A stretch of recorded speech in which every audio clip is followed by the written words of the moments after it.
So this is what happens when you have a small homestead. You know, you're new to everything, you're learning, and you try to figure out, you know, obviously the bigger operations, they have more money, they have more grants, they have, you know, all this stuff. So we've been doing this all on our own, learning from our mistakes, learning from everything. So I want you to tell me what in here doesn't belong.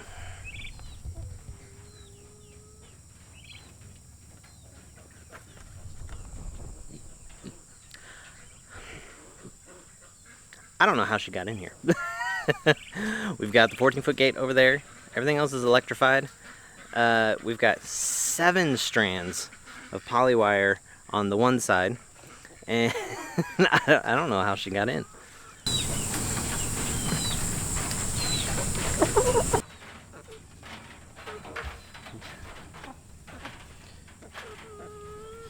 You definitely got some flies on you. We'll have to get them some fly spray again today. You know, it's just one of those things where you spray them, then it rains, you spray them, then it rains, and taking care of all that. So we'll get her sprayed. She looks like she has been eating good, whatever she found in here. There's nothing in here that would harm her, so not too worried about it. She most likely actually got out and grazed on the grass and then came back in here. She has never ran away, so she's our problem cow. She will get out, but she doesn't go anywhere. So she has all the fields and everything that she could go in, but she stays right outside the fence, and she's super sweet. So honestly, since she doesn't go anywhere, I'm just gonna leave her while we take care of the fence. We do have chicken wire around this area mixed with the poly wire, and I think she'll be fine. So we're gonna leave her, kind of leave her be, just let her chillax, hang out with the chickens and the pigs, and we'll get started on the fence, guys.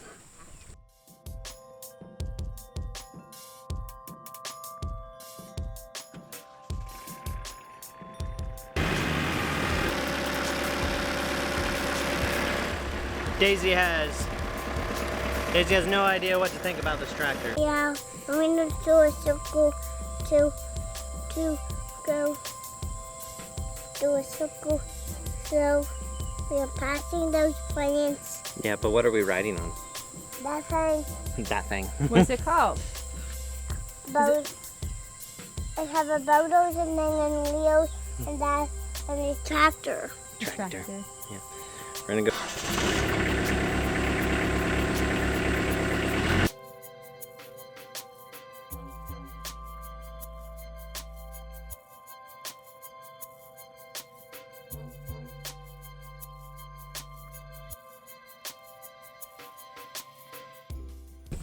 Yep, you can give them just a handful. The pigs had a lot of other stuff. Nope, we're gonna go give it to a treat for the chickens. Go get some for those. Okay, you wanna dump it in for them? So here's your treat. Dump it in the top. So let's drop it in here. Good job, they like it. Yum yum. Can I get You some drop more? some in for Chuck and the ladies? Yep, drop it in here, buddy. Good job. They say yum yum yum, that's a treat. That is sweet. That is sweet.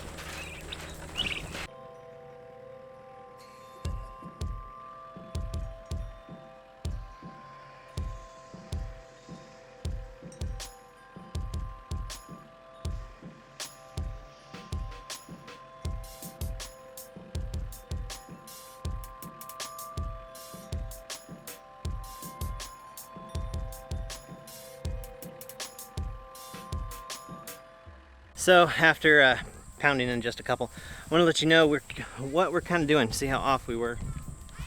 Just a little bit. The rest of the line. So what I'm doing is coming in, taking out half of them, probably pretty much every other one, so I can move the fence over and then take out the rest. And because we don't have a pin or anything to put them in, so if I just took all of them down. What'd you say earlier when you're carrying it? I was like this when I said, I am Moses. Are we parting the fence line? Yeah.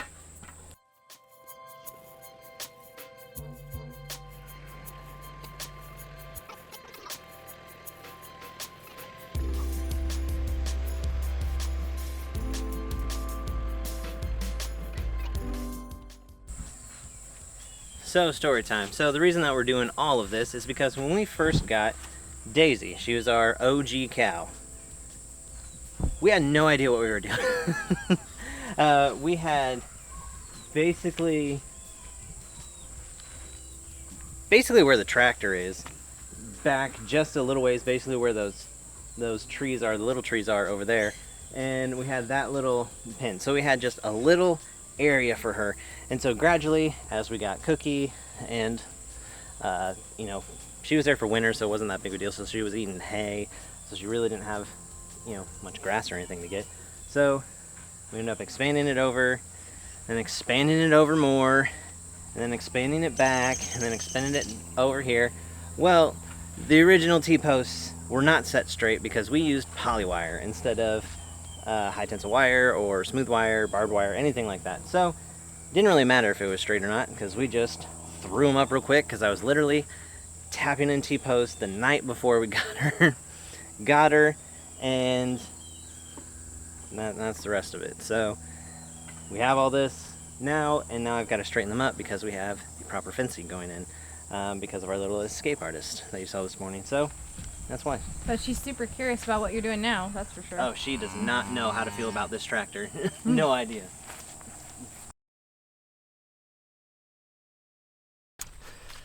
Well, it is getting to be lunchtime, way past lunchtime. I'm hungry. Been at this pretty much all morning, so I've got a little something to show you. My little my fence line. Pretty excited about it. Our friend that let us borrow this, it was, guys, I know not everyone can afford a tractor. I can't afford a tractor right now, but whew, does that make that job so much easier? It really does. So we've got the fence line now. The ones that are out of the way down there, those are just for our chicken area. I have some poly wire around those. But now I have started using this product right here. See the orange pieces and the leftover stuff on the ground. But this is called a Lockjaw's T-post corner post set. So as of right now, I don't really know what's going to happen. Us with fencing wise, you know, what kind of fencing we're going to do in the future, if we're going to stick with, you know, we had poly wire and we're now updating to a smooth electric wire. You know, are we going to do a high tensile woven wire? I don't know. It all depends on what kind of animals we decide to get, or, you know, what we decide to do. But for the meantime, this has so far worked very well. So you basically have a corner T-post, and you have this little kind of center thing where it locks in here, and you have, let's see if I can get it apart. Excuse me real quick. There we go. So you have this groove right here that fits into this corner thing right here. So it's kind of hard to do this one-handed, so I'm going to push this back in place, and so there it kind of locks in. Guys, just to show you, I am over 200 pounds, and I can't move that. So the big thing is to make sure, if you use this system, that you do have either a smooth wire where you can put some force on it, because honestly, if an animal bucks this back this way, these things are going to fall, and it's going to be kind of pointless.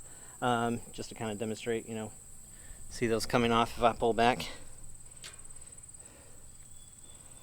So, and that's because I don't have these two wires at the bottom tightened at all. So I've got the ratchets over there, and I will be tightening them.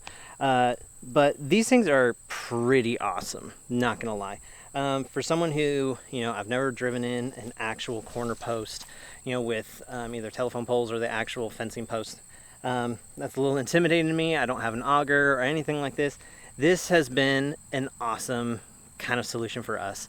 You know, we don't have aggressive animals. That's our big thing, is, you know, we don't have a big farm where, you know, we have to make sure we have the biggest and meanest bulls so we get the most, you know, meat or anything like that. We have kind of fun animals that we love and enjoy. So this works great for us. One thing that I will note though, I did have a problem in one of the corners, is if you don't have them set right, if you don't have it kind of, if you let's say I have this and it wasn't measured right, and I had to pull this all the way back and I had it bent, instead of being straight up and down, I had it at an angle. That's what I had in the corner all the way over there. It actually popped the T-post out of the ground, which, I mean, it didn't pop it all the way out to where, the animals got out or anything like that, but it did. I looked over and I'm like, well, that looks kind of off center. So I need to go check that out. So that is something to keep in mind. Make sure you measure it correctly. Make sure you're not wiggling it around, making sure that it fits or anything like that, kind of loosening up the ground around it.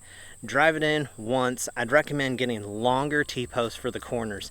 So I think I have 6.5 feet T-post. I'd get a 7.5 foot just for those corners. Get the 4 for the corners, or however many corners you have. I'd recommend getting those. And also, the cool thing that I like is this actually electrifies this T-post and this T-post on the corner braces, because the electric wire does touch it right here, but they have these plastic feet that go in the ground on both sides, and so this isn't ground out or anything. It actually electrifies it, and so one of our animals has come over and try to do anything, it kind of gives them a little zap. So I just wanted to let you know about this stuff. I recommend it if you have smaller docile animals.